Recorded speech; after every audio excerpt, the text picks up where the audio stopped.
Smaller ones have been.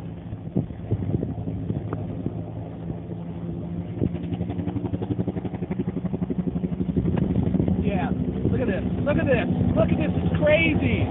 Right above houses.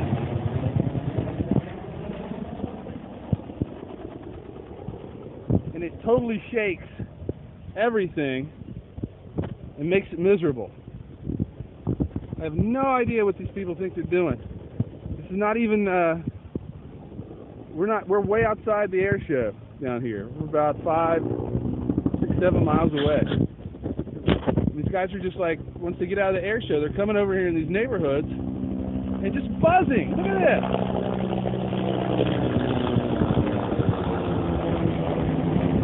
Look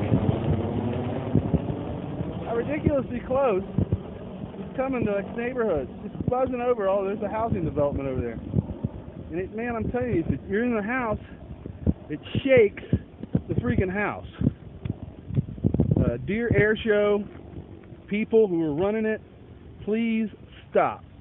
I understand that you guys enjoy yourselves out at the airport, but, you know, flying 200 or 300, I couldn't tell, 100 or 200 feet above the treetops in residential areas is pretty much completely ridiculous, and it's a detriment to the quality of life.